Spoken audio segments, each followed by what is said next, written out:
Hello, this is Pixie doing another video. How are you?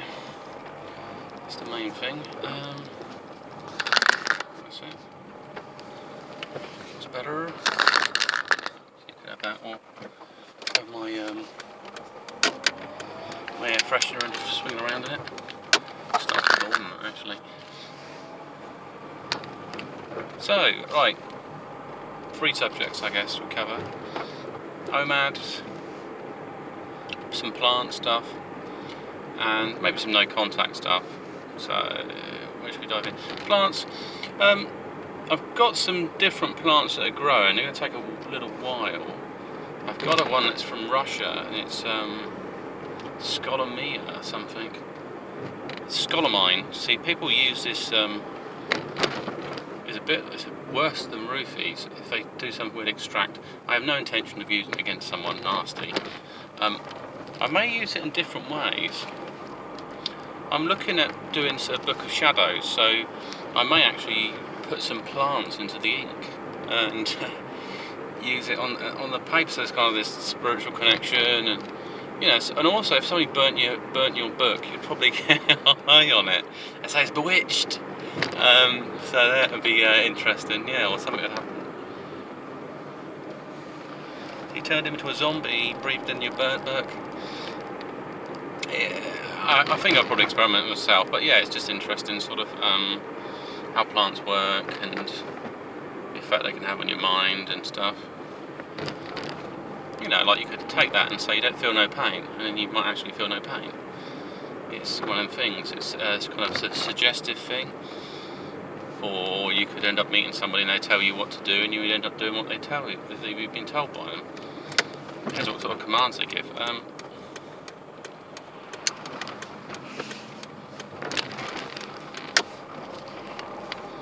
Yeah, basically you've sort of free will changes.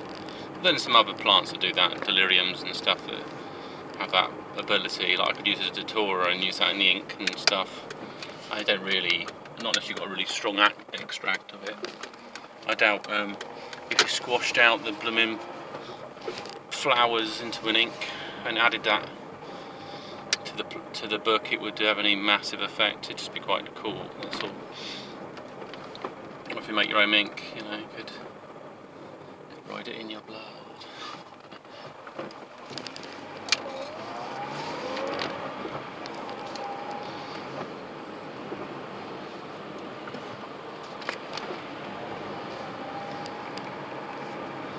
Trying to avoid running over somebody's foot then. Buggy sticker stuck out on an island.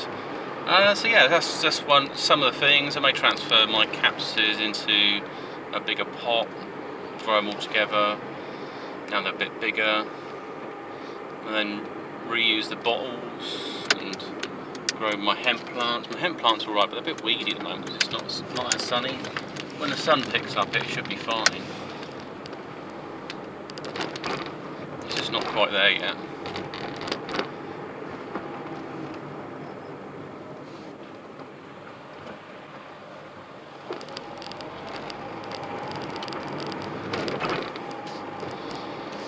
Good. And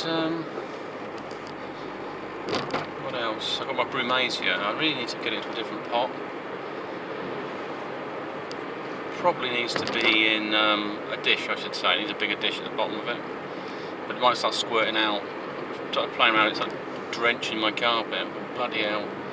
So it's in a pot that's probably squeezing any water out the bottom. I don't want to be soaking up with loads of water. Not particularly bothered. It's bit of a jungle type plant really, and I'm just growing my flat, and once it's got the bell flowers and it's well established, it'd be a lot better. Otherwise it gets a cold snap, it just drops all its leaves off and you just got to stick there. But it's capable of regenerating, which is pretty good. So it's one of the good things, because I brought it out once it drops all its leaves, and I think it was November time last year, 2018, and then I just put it into indoors, and then when it started getting sunny again in January, it started growing back some of its leaves. So I've got little green buds on it, which is good. And anything else? So that OMAD, nearly lost a stone. I'm doing all right actually. I don't feel particularly hungry. I think you can get a self-mastery and you kind of heal a bit as well, your guts. If you feel a bit bloated, it might be just wind. You just let out the wind because it's probably used to have more food in your stomach. That's one of the main things. So I'm feeling better. Not necessarily thinner here, but this is to do with the thyroid. So if you're from your thyroid, you might have a bit of a throat on you.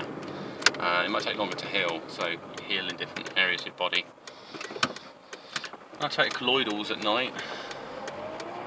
So colloidal silver, a bit of colloidal copper, colloidal gold, just a little bit, you don't have to have a lot, and that keeps anything at bay. I mean, I keep finding people with loads of viruses and stuff and trying to avoid catching them. I mean, I had some gloves on to do some care work, someone's coughing on my hand. He's got some nasty, rattly cough. And the other thing is he's on loads of antibiotics and all sorts, so whatever survives in him is a superbug. That's what he's creating in him. He's just a factory to create a super virus. He's talking about getting on steroids and stuff. He's on this virus on steroids. They'd be like, it might not be good. So avoiding catching and spreading diseases can be a bit more difficult. And so I've gone over 24 hours now, and when I get back, I'm going to eat some food, eat some big food. And as my weight's going down, the thing is though, it varies a bit from scale to scale, and I mean, I got the result I wanted to see. But if you've got your boots on and you tread on it funny on the scales, all the floors about level and stuff, it might give you funny results, and you might be like, well, have I lost weight, haven't I lost weight? So the main thing is, your clothes. If your clothes are more baggier, like this one's top is, you have to tighten your belt in the daytime, that's a good sign. Because it means you started off more swollen and you need to reduce the size. And or your meals pass through you and stuff like that, so you just need to go to the toilet basically. Probably better to true weight would be after you go to the toilet, try to weigh yourself, and minimise that to like once a week. You may take measurements of your waist. I'm not particularly bothered. Basically the jeans feel loose and I'm putting it in the belt. I know I've got a good understanding, but your belt would tell you which hole you're using. If you're using a different hole on your belt, then that's that really. Moving on to no contact. If you see your ex, you don't want to react to it. You just want to, or whatever the person that you had feelings for and it didn't work out, then you just want to play it cool, which sounds easier. It makes sense, but it's a lot harder when you're there because you're naturally you're interested and curious to know what's going on. I mean, I saw someone that didn't look. Well, I don't know if it was her, to be honest. I just couldn't. It just seemed a bit out of place. However, it was in her area. It's not beyond possibilities. She just seemed a bit strange that she would have gone on her own, not that she felt a lot better in herself, which is great if that's true. She usually has a bit of help, so I'm not assuming that's what's happened. And what do you do? So you do the breakup. You might do a letter, just acknowledgement letter. Depending on what relationship thing you're looking for. If you're looking for a relationship, then you might do 30 days, or you need a break from the norm. Come over here now. But if you're looking for a friendship, you want to go a lot longer than that, maybe 90 days. You might have had a bust up, like, I don't know, the person went off with somebody else or something, and so you're just unhappy, so you need to get past all that emotions. Once the emotions out of your system and everything's fine, that's cool, and then you do the acknowledgement. You acknowledge your mistakes, or you acknowledge their feelings and so on, so we just want you to understand. And then you need to be an improved person or version of yourself, otherwise there's no point repeating the same cycle, it's madness. But if you've improved yourself, you're repeating success, and that's good. A bit like OMAD, starting to lose weight, starting to look better, yoga, working more, concentrating on improving my sort of interpersonal dynamics, all these sorts of things. They sort of showcase positives. and a few extra skills like I can concentrate on the present, silence stuff in your mind that might be sort of toxic stuff, you know. Like your mind sometimes telling you things which you sort of get sucked into. They think this, they think that sort of thing. It's not really at all.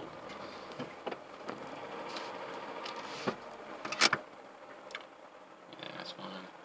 Yellow car coming down.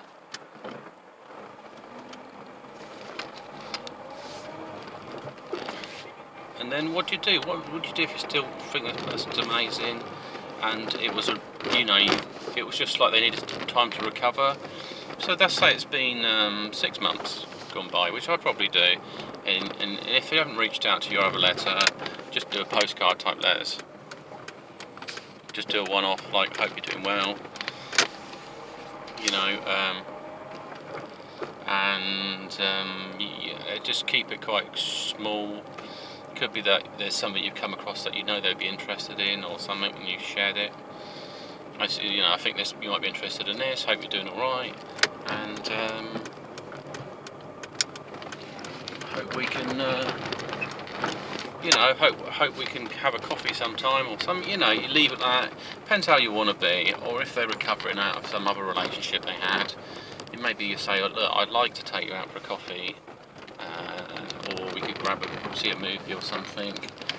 You can say it's up to you, but it's a bit obvious. And if you do that, you might suggest that you're trying to manipulate them. They might just go flat out no. So you might say, I'd like to, and then just sort of touch base or chat to you or whatever. If you say coffee date, you're suggesting that there's more to it. If you put love in there, so what you need to do, when you do your letter, is look at it and then highlight the words. So if you've written love loads of times in there, because it'll register in the subconscious. This guy loves me and he wants to take my date. It wouldn't matter what else you said in between. So just assess the wording. And like 6 months, that's ages ago. You're not going to be seen like a nutcase. Don't put love and shit and stuff like that in there. Otherwise, even if you do care about a person, you just want to use different language so that it makes more sense. Like, you got to really just think about it and say, well, I hope you're doing okay, and show you care, but you don't want to say, I've missed you every day, and it's kind of like, what? It'd be quite scary. I'm addicted to you, I need you. It would be freak anyone out. Just got to read it take the letter and imagine it was like your sister or somebody else, somebody you don't not attracted to wrote that letter, and how you'd feel, like your neighbour wrote it to you or something, or somebody that you're not attracted to, and if it seems all icky and horrible, you think, well, I wouldn't want them to think that of me. But then, you can sort of iron out, you can take your time and iron it out anyway, and 6 months down the line, I may be 3 stone lighter, because like I say, I was 19 stone, now I've dropped to nearly 18 stone, and I've been sort of using the metabolism. So if I'm hungry, then I'm eating. I don't really feel hungry at the moment, but I will eat because I need to get through the rest of the day. And then just let it burn calories. Or I might be in ketosis anyway, so I don't need to eat. But I need to sort of manage my own self. Otherwise I will hit brain fog at some point. And just think of anything else useful. So you can do that. It's a different type of letter. Like I say, it's a postcard. We call it the postcard letter. It's a bit like your relative, because I've got an auntie and she disappears off the grid, or somebody suffers from depression, or somebody that's, somebody you cared about moved away to in a different country and you knew their address. You may just send them a postcard, just hope you're doing all right and stuff. So you always you're leaving the door open if they want to make contact. But in the meantime, you move on and do other things for your life, because you can't put your life on hold, and if you are, then you need to really look at that yourself. For me, I just want to keep all my options open. That's really what it is, and go from there. So yeah, it's cool. Anyway, it's Pixie signing off, and I hope you have a great one.